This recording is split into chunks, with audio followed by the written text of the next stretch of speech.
అందరికీ నమస్కారం. నేను మీ కిరా కార్పేని. శ్యామల రాష్ట్ర అధికార ప్రతినిధి వైఎస్ఆర్సీపీ తరపు నుంచి అదే స్త్రీ శక్తి గురించి మాట్లాడుతున్నాం. ఒకసారి విందాం. నిన్న మీరు అమలుపరిచిన బస్సు పథకం కూడా చూసాం కదా. ఫ్రీ అన్నారు. డబ్బులు తెచ్చుకోకుండా టికెట్ కొనుక్కోవడానికి వస్తే అయ్యో ఇది ఫ్రీ కాదమ్మా అంటారు అక్కడ వాళ్ళు. మళ్ళీ వాళ్ళు వెళ్ళి డబ్బులు తెచ్చుకుని టికెట్లు కొనుక్కోవాల్సిన పరిస్థితి. ఇక్కడ ఎంత హాస్యాస్పదంగా ఉంది శ్యామల. నిన్ను ఇందుకు కదా ట్రోల్ చేస్తారు జనాలు. నిన్ను బస్సు ఎక్కితే అమ్మా ఇది ఫ్రీ బస్సు కాదన్నారంట. వాళ్ళు ఆశ్చర్యపోయి షాక్ అయిపోయి మళ్ళీ ఇంటికి వెళ్ళి డబ్బులు తెచ్చుకున్నారంట. ఏ కండక్టర్ చెప్పాడు ఈ బస్సు ఎక్కకూడదని? ఆ బస్సు ఏ టైపు బస్సు, ఏ సమయంలో ఎక్కారు, ఆ బస్సు నెంబర్ ఏంది, ఏ మహిళ మళ్ళీ వెనక్కి వెళ్ళి డబ్బులు తెచ్చుకుంది? ఒక బస్ స్టాండ్లో కానీ ఒక రోడ్లో కానీ బస్సులు వెళ్తూ ఉంటాయి. ఆ బస్సు కాదు అన్నప్పుడు ఆ బస్సుకు ఉండేటువంటి ఆంక్షలు వాళ్ళు చెప్పుంటారు. నేను ఇంతకుముందు కూడా చెప్పా, 5 రకాల బస్సులకు మాత్రమే మహిళలకు ఉచితంగా ప్రయాణం ఉంది. Palle Velugu, ultra Palle Velugu, city ordinary express, metro express. ఆవిడని ఏమైనా గద్దించారా, నిలవన తోసేశారా?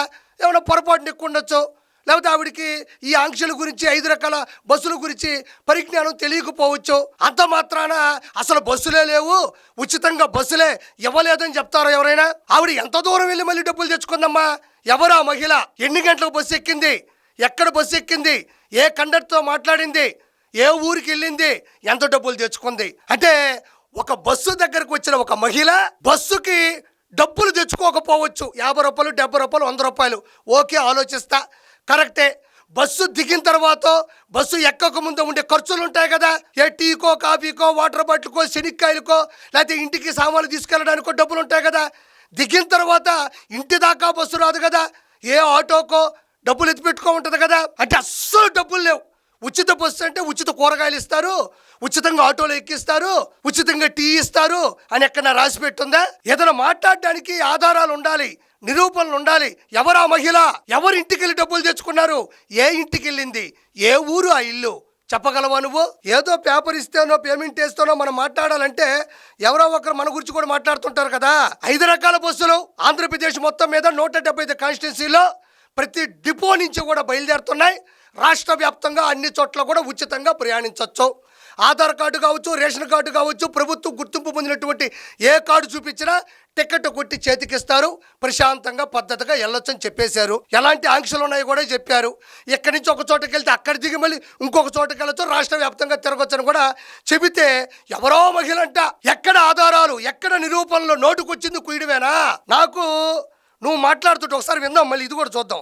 బస్సుల ముందు ఇది స్త్రీ శక్తి సంబంధించినది కాదు, ఇక్కడ వర్తించదు ఆ పథకం అని చెప్పి బోర్డులు పెట్టుకుని తిరుగుతున్నారు. ఇంకేంటి మీరు ఇచ్చింది? మళ్ళీ రాష్ట్రం బాగుండాలంటే జగన్. ఇప్పుడు స్త్రీ శక్తి ఈ బస్సుకు సంబంధించదని రాయడంలో తప్పేమీ లేదు కదా. ఎందుకంటే పొరపాటున ప్రయాణికులు వాళ్ళు అస్తవ్యస్తంగా ఉంటారు, పరుగులు తీస్తూ ఉంటారు, వాళ్ళు ఏదో ఇబ్బందుల్లో ఉంటారు, లగేజీలు పట్టుకొని ఉంటారు. వాళ్ళని ఇబ్బంది పట్టడం ఎందుకో, పరిగెత్తుకుంటా పోయి అక్కడ పోయి అది కాదు అని అడిగే లోపే బోర్డు మీద రాయడం తప్పే ఉండదా? నో పార్కింగ్ అనే బోర్డు పెడతాం, పెట్టరా? ఆడ పార్కింగ్ చేయొద్దు అనే కదా అర్థం. దిస్ ఏరియా ప్రొహిబిటెడ్ అని పెడతాం, this property belongs to government అని పెడతాం. తప్పే ఉంది అందులో? అంత మాత్రాన ఏ బస్సు ఎక్కకూడదని కాదు చిల్లర శ్యామల. అర్థం చేసుకో. ప్రజలందరూ హర్షిస్తున్నారు, ప్రజలందరూ డ్యాన్సులు వేస్తున్నారు. ఎవ్వరు ఈ పథకం ఇవ్వలేరు అనుకున్నా కూడా చంద్రబాబు నాయుడు గారు కూటమి ఈ ప్రభుత్వం ఇచ్చినందుకు అందరూ కూడా ఆశీర్వదిస్తున్నారు. ఎందుకు ఈ మాటలు మాట్లాడతావు? మళ్ళీ రాష్ట్రం బాగుండాలంటే జగన్మోహన్ రెడ్డి గారు ముఖ్యం. జగన్మోహన్ రెడ్డి గారు వచ్చే ముందు నేను ఒక చిన్న మాట నీతో మాట్లాడాలా. ఆరెంజ్ ట్రావెల్స్ దగ్గరకో, కావేరీ ట్రావెల్స్ దగ్గరకో, శ్రీకృష్ణ ట్రావెల్స్ దగ్గరకో, ప్రైవేటు బస్సుల దగ్గరకో, 1000 రూపాయలు విలువ చేసే ఏసీ ఉండే ప్రైవేటు బస్సుల దగ్గరికి వెళ్ళి ఆధార్ కార్డు చూపిస్తే ఉచితంగా వాళ్ళు ఎక్కించుకోరు. వాళ్ళ టైపు వేరే. ఆధార్ కార్డు చూపిస్తే వాళ్ళు ఎక్కించుకోరు. నువ్వు ఒక పని చేయి, శ్యామల ట్రావెల్స్ అని పెట్టు, సెంట్రల్ ఏసీ బస్సు పెట్టు, రాష్ట్రాలకి జిల్లాలకి తిప్పు. మీ ఆయన డ్రైవింగ్ చేస్తాడు, నువ్వు కౌంటర్లో కూర్చో, ఆధార్ కార్డు చూపిస్తే ఉచితంగా ఎక్కిచ్చేసి. ఇది స్త్రీ శక్తి అయితే నువ్వు శ్యామల సుత్తి అని ఒక పథకం పెట్టుకో. ఎందుకు ఈ మాటలు మాట్లాడడం నాకు అర్థం కావడంలే. అంటే ఏదో మాట్లాడాలి, ఏదేదో మాట్లాడాలి అనుకుంటే కాదు. రెండోది, అన్న జగనన్న, చెల్లెలు శ్యామల.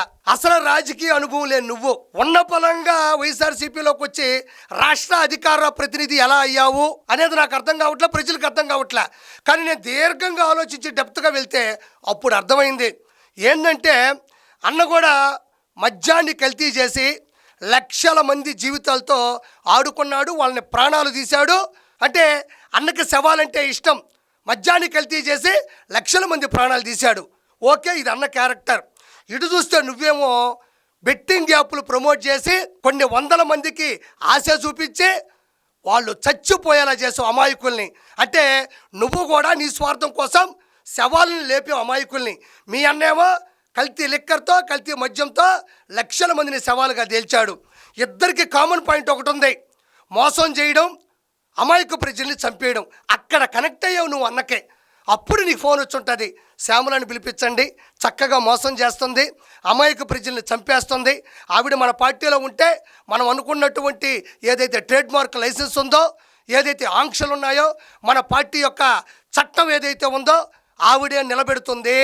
నాకు ఎలాగో షర్మిల గారు లేరు, సునీత గారు లేరు, మా అమ్మ లేదు, నాకు ఒక చక్కగా ఇంకొక మహిళ కావాలి, శ్యామలాని తీసుకొని రండి, ఇంకొక ప్లేస్లో ఆర్కే రోజాని తీసుకొని రండి, నాకు మా అమ్మ దూరం అయిపోయింది, లక్ష్మీపార్వతిని తీసుకొని రండి, మా కుటుంబంలో ముగ్గురు నన్ను దూరం వెళ్ళిపోయారు, నాకు వీళ్ళ ముగ్గురు ఉంటే నా కుటుంబం కలకల్లాడుతూ ఉంది, చివరి రోజుల్లో నాకు ఖచ్చితంగా ఒక శవం కావాలి, కాబట్టి నేను ఎవరో ఒకరిని వేసుకుంటూ పోతాను, వీళ్ళ బలి కోరుకుంటానని బలి పశువు అయిపోతున్నావు శ్యామల.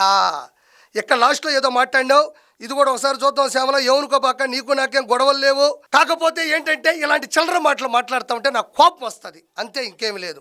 ఇది చూడమ్మా, ఆయన ముఖ్యమంత్రి చేసుకోవడానికి ఈ రోజున చిన్న పిల్లల దగ్గర నుంచి, అంటే అప్పుడే ఓటు హక్కు వచ్చిన వాళ్ళ దగ్గర నుంచి కూడా ఏంది ఓటు హక్కు వచ్చిన వాళ్ళందరూ చిన్నపిల్లలు? నీక ఓటు హక్కు వచ్చిన వాళ్ళంట చిన్నపిల్లలంట. అన్నేమో గంజాయి మొత్తులో ఎటకాని స్టేపులను చంపబోతుంటే, గంజాయి మొత్తులో ఊరంతా ఊరేగుతుంటే వాళ్ళేమో చిన్నపిల్లలు అంటాడు. నువ్వేమో 18 సంవత్సరాలు రాగానే వాళ్ళు చిన్నపిల్లలు అంటున్నావు. నాకు తెలిసి అయితే నువ్వైతే పసికందువే, ఉయ్యాల్లో ఉండి ఊగుతూ ఉండవు. ఏమన్నా కర్మ ఇదే. అన్ననంట సీఎం చేసుకోవాలని సిద్ధంగా ఉన్నారంట. ఎవరమ్మా సిద్ధంగా ఉండేదా? అన్నని సీఎం చేసుకోవాలనుకుంటే 2024లో 151లో 5 ఎందుకు గాలిలో లేపినారు? మరి అప్పుడు సీఎం చేసుకోవచ్చు కదా. ఈ మధ్యలో ఏమి ఉపద్రవం వచ్చిందని అన్నని ఉన్న పొలంగా తీసుకొని వచ్చి గద్దె మీద కూర్చోబెడతారు అని నేను ప్రశ్నిస్తుండా. ఇక్కడ చూడమ్మా, రెడీగా ఉన్నారు ఎప్పుడెప్పుడు వైఎస్ఆర్ కాంగ్రెస్ పార్టీకి ఓటేద్దామా అని. రెడీగా ఉంటారు దేనికి? ఈ గంజాయి బ్యాచులు, ఈ హెరాయిను, కొకెయిను, స్టెరాయిడ్స్, కల్తీ సారా, కల్తీ మద్యం దాగి ఎవరిని వేసేద్దామా, ఎవరిని లేపేద్దామా, టైర్ కింద ఎవరిని దోసేద్దామా, చూట్టంగా దూరంగా అట్టపెట్ల మీద అట్రఫ్లాపు గుండె పదాలు రప్ప రప్ప ఆడిస్తాం, రాజారెడ్డి రాజ్యాంగం 2.0, లేపేస్తాం, తోసేస్తాం, వీటికి సిద్ధంగా ఉంటారు. అన్నని గెలిపించే పరిస్థితి మనకు ఎక్కడుందా? అసలు 5 ఎక్కడికి పోయిందని ఆ 5వ తనాన్ని ఎవరైనా ఎతికారా మీరు? 2 బకెట్ల మధ్య ఉన్న 5 ఎక్కడికి పోయింది? 5ని ఎతకండి, ఆరా తీయండి, తీరా ఎక్కడుంది అంటే మనం చేసిన డకాయిట్ పన్ను వల్ల, మనం చేసినటువంటి అసమర్థ పరిపాలన వల్ల కదా 5 ఎట్టపోయింది. 5 మీకు శాపంగా మిగిలిందని మనస్ఫూర్తిగా నేను శ్యామలను కోరుకుంటున్నాను. చివరిగా ఉంది, అవేం మాట్లాడిందో విందాం. Make Andhra great again with Jagan అన్న. జోహార్ వైఎస్ఆర్, జై జగన్. జోహార్ వైఎస్ఆర్, బేహార్ జగన్. జోహార్ వైఎస్ఆర్, బీహార్ జగన్మోహన్ రెడ్డి. అంటే సుపరిపాలనకి సుపరిపాలనకు ఉన్నంత తేడా ఉంటుంది. సుపరిపాలన అంటే లక్ష్య దిశగా సుభిక్షంగా సురక్షితంగా పాడి పంటలతో పచ్చని పొలాలతో రాష్ట్రాన్ని కలకల్లాడేటట్టు చేసేదాన్ని సుపరిపాలన అంటారు చంద్రబాబు నాయుడు గారిది. సుపారీ పాలన కల్తీ మద్యం దాగి, కల్తీ సారా దాగి, కల్తీ హెరాయిన్ వేసి, స్టెరాయిడ్స్ వేసి, ఏదంటే అది వేసేసి జనాల్ని చంపేసి సుపారీ గ్యాంగ్ బీహార్ నుంచి దింపి చేసేదాన్ని సుపారీ పాలన అంటారు. జోహార్ వైఎస్ఆర్ గారు, బీహార్ వైఎస్ జగన్మోహన్ రెడ్డి గారు. బీహార్ జగన్మోహన్ రెడ్డిని ఎందుకన్నానంటే 10కి 20కి పీకలు కోసే వాళ్ళని బీహార్ నుంచి తీసుకొచ్చి పరామర్శ యాత్రల్లో దించి అమాయకులైన ప్రాణాలతో చెలగాటం ఆడతాడు. కాబట్టి జోహార్ వైఎస్ఆర్ అంటే నేను బీహార్ జగన్మోహన్ రెడ్డి అన్నాను. Thank you so much. Please subscribe to Leo news for more videos.